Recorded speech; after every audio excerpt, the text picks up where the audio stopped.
ಇತ್ತೀಚಿನ ದಿನಗಳಲ್ಲಿ ಬಹಳ ಚರ್ಚೆ ಆಗಿರೋದು, ಅದು ನಮ್ಮ ಎಸ್ಪೆಷಲಿ ನಮ್ಮ ಕರ್ನಾಟಕ ರಾಜ್ಯದಲ್ಲಿ ಬಹಳ ಚರ್ಚೆ ಆಗಿರೋದು ಅಂದ್ರೆ ಅದು ರೈತರ ಸಂಘಟನೆ, ಅದು ಬಿಡದಿ ಟೌನ್ಶಿಪ್ ಬಗ್ಗೆ. ಯಾಕಪ್ಪ ಅಂತಂದ್ರೆ ಈಗ ರೀಸೆಂಟ್ ಆಗಿ ಮುಖ್ಯಮಂತ್ರಿ ಆಗಿರೋ ನಮ್ಮ ಡಿ.ಕೆ. ಶಿವಕುಮಾರ್ ಸರ್ ಈ ಬಿಡದಿ ಟೌನ್ಶಿಪ್ ನ ಸಿಟಿ ಮಾಡೋಣ ಅಂತ ಹೊರಟಾರೆ. ರಾಮನಗರ ತಾಲೂಕು ಸೇರಿದಂತೆ ಸುಮಾರು 9 ಹಳ್ಳಿಗಳನ್ನ ಅಳವಡಿಸಿಕೊಂಡರಂತೆ. ಸುಮಾರು 7,481 ಎಕರೆ, ಸಮ್ ಟೈಮ್ ಜಾಸ್ತಿನೇ ಆಗಿರ್ಬೋದು, ಎಕರೆನ ಒಳಸ್ಕೊಂಡಾರ ಅಂದ್ರೆ ಜಮೀನನ್ನ ಒಳಪಡಿಸ್ಕೊಂಡಾರಂತ ಅವ್ರ ವರ್ಷಕ್ಕೆ. ಇದು ಮೆಗಾ ಪ್ರಾಜೆಕ್ಟ್ ಅಂತ ಅನೌನ್ಸ್ ಮಾಡ್ಬಿಟ್ಟವ್ರೆ. ಇದಕ್ಕೆ ಫಂಡ್ ಸ್ಯಾಂಕ್ಷನ್ ಆಗಿರೋದು ಎಷ್ಟು ಅಂದ್ರೆ 18,133 ಕೋಟಿ. ಈ ಮೆಗಾ ಪ್ರಾಜೆಕ್ಟ್ ಗೆ ಫಂಡ್ ಸ್ಯಾಂಕ್ಷನ್ ಆಗಿದಂತೆ. 18,133 ಕೋಟಿನೂ ಆಗಿರ್ಬೋದು, ಇಲ್ಲ ಜಾಸ್ತಿನೂ ಆಗಿರ್ಬೋದು. ಈ ಸಿಟಿ ಏನಪ್ಪಾ ಅಂದ್ರೆ ಈ ಸಿಟಿನ ಡೆವಲಪ್ಮೆಂಟ್ ಮಾಡೋಣ ಅಂತ ಹೊರಟವ್ರೆ ನಮ್ ಡಿ.ಕೆ. ಶಿವಕುಮಾರ್ ಸರ್. ಏನಪ್ಪಾ ಅಂದ್ರೆ ತಂತ್ರಜ್ಞಾನದ ವಲಯಗಳು, ಕ್ರೀಡಾಂಗಣಗಳು, ದೊಡ್ಡ ದೊಡ್ಡ ಕಟ್ಟಡಗಳು, ಮತ್ತ ಹಸಿರು ಗಾರ್ಡನ್ಗಳು, ಇದನ್ನೆಲ್ಲ ಮಾಡೋಣ ಅಂತ ಹೊರಟಾರೆ. ಸರಿ, ಒಂದ್ ಅನಿಸ್ತಿರೋದೇನಂದ್ರೆ ನಮ್ ಕರ್ನಾಟಕ ರಾಜ್ಯದಲ್ಲಿ ಎಸ್ಪೆಷಲಿ ಎಲ್ಲ ಪ್ರತಿಯೊಂದು ಹಳ್ಳಿಗಳಲ್ಲೂ ಕರೆಕ್ಟ್ ಆಗಿ ರೋಡ್ ಇಲ್ಲ. ಒಂದು ರೋಡ್ ಮಾಡಿದ್ರು ಕಲ್ಪೆ ಕಾಮಗಾರಿಕೆ ಮಾಡ್ತವ್ರೆ, ಸರಿನಾ? ಮತ್ತೆ ಕುಡಿಯಕ್ ನೀರಿಲ್ಲ. ಇಷ್ಟು ಹಳ್ಳಿಗಳಲ್ಲಿ ಈಗಲೂ ಸಹ ಕುಡಿಯಕ್ ನೀರಿಲ್ಲ. ಮತ್ತೆ ಕರೆಂಟ್, ಎಷ್ಟು ಹಳ್ಳಿಗಳಲ್ಲಿ ಕರೆಂಟ್ ಇಲ್ಲ, ವಿದ್ಯುತ್ ಇಲ್ಲ. ಈಗ ಇವನ್ನೆಲ್ಲ ಮಾಡೋ ಬದಲು, ಅದನ್ನ ಬಿಡದಿ ಟೌನ್ಶಿಪ್ ಮಾಡೋ ಬದಲು ಇವನ್ನೆಲ್ಲ ಡೆವಲಪ್ ಮಾಡಿದ್ರೆ ಎಷ್ಟೊತ್ತಿಗೆ ನಮ್ ಕರ್ನಾಟಕ ರಾಜ್ಯ ಡೆವಲಪ್ಮೆಂಟ್ ಆಗೋದು ಅಂತ ಖಂಡಿತ. ಈಗ ಏನಂದ್ರೆ ಈಗ ಅವನ್ನೆಲ್ಲ ಡೆವಲಪ್ಮೆಂಟ್ ಮಾಡಿದ್ದೀರಾ, ಸರಿ ಬಿಡದಿ ಟೌನ್ಶಿಪ್ ನ ಮಾಡಕ್ ಹೊಲ್ಟಿರ. ಆದ್ರೆ ಇದ್ದಿದ್ದ 2 ಲಕ್ಷದ ಮರ ಯಾಕೆ ಕಡಿಬೇಕು, ಸರಿನಾ? 2 ಲಕ್ಷದ ಮರ ಕಡಿಯೋಕೆ ಹೊಲ್ಟಾರಂತೆ. ಅವು ಒಂದೊಂದು ಎಕರೆಗೆ ಸುಮಾರು 2.07 ಕೋಟಿರಿಂದ ಮತ್ತೆ 2.5 ಕೋಟಿ ಕೂಡ ಕೊಳ್ತಾರ. ಬರೀ ಒಂದೊಂದು ಎಕರೆ 2.5 ಕೋಟಿ ಕೂಡ ಕೊಳ್ತಾವಂತೆ.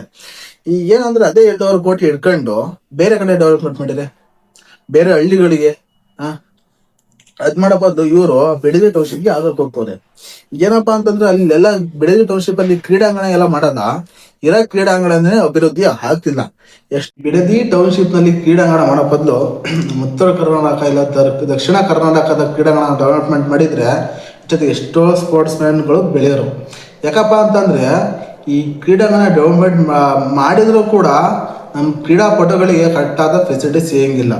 ಏನು ಅಂತಂದ್ರೆ ಊಟದ ವ್ಯವಸ್ಥೆ ಕರೆಕ್ಟಾಗಿ ಸಿಗಂಗಿಲ್ಲ, ಹೋಗೋ ಬರೋ ಖರ್ಚು, ಮತ್ತೆ ಅಲ್ಲಿ ಹೋದ್ರು ಅವ್ರಿಗೆ ಕರೆಕ್ಟಾಗಿ ಫೆಸಿಲಿಟಿ ಸಿಗಂಗಿಲ್ಲ. ಅದಾದ್ಮೇಲೆ ಅವ್ರು ಗೆದ್ರು ಕೂಡ, ಅವ್ರಿಗೆ ಮೆಡಲ್ ತಂದ್ಕೊಟ್ರು ಕೂಡ ನಮ್ಮ ಇದಕ್ಕೆ ಅವ್ರನ್ನ ಅಪ್ರಿಚಿಯೇಟ್ ಮಾಡಕ್ಕೆ ಅಂದ್ರೆ ಕಂಗ್ರ್ಯಾಚುಲೇಷನ್ ಹೇಳಕ್ಕೆ ಒಬ್ಬರೂ ಇಲ್ಲ. ಈ ಕ್ರಿಕೆಟಿಗೆ ಕೂಡ ಮಹತ್ವನ ನಮ್ಮ ಇತರ ಗೇಮ್ಗಳಿಗೆ ಅಥ್ಲೆಟಿಕ್ಸ್ ಎಲ್ಲ ಕೊಟ್ಟಿದ್ರೆ ಇಷ್ಟ ನಮ್ಮ ಕರ್ನಾಟಕ ರಾಜ್ಯದಲ್ಲಿ ಎಷ್ಟೋ ಗೋಲ್ಡ್ ಮೆಡಲ್ಗಳು ಇರ್ತಿದ್ವು. ಸರಿ, ಓಕೆ, ಹಂಗು ಹಿಂಗು ಮಾಡಿ ಗೋಲ್ಡ್ ಮೆಡಲ್ ತಂದು ಕೊಟ್ರೆ ಅವ್ರನ್ನ ಸ್ಪೋರ್ಟ್ಸ್ ಮ್ಯಾನ್ ರೀತಿ ಅಂತೀರ ನೋಡ್ತಿಲ್ಲ ನಮ್ಮ ಸರ್ಕಾರ. ಈಗ ಅವರಿಗೆ ಸ್ಪೋರ್ಟ್ಸ್ ಮ್ಯಾನ್ಸ್ ಈಗ ಈಗ ಅಕಸ್ಮಾತ್ ಸ್ಪೋರ್ಟ್ಸ್ ಮ್ಯಾನ್ಸ್ ಏನಾದ್ರು ಅಚೀವ್ ಮಾಡಿದ್ರೆ ಅವರಿಗೆ ಗೌರ್ಮೆಂಟ್ ಸರ್ಕಾರ ಈ ಒಂದು ಕೆಲಸ ಕೊಟ್ಟು ಅವ್ರನ್ನ ಗೌರವಿಸುತ್ತೆ.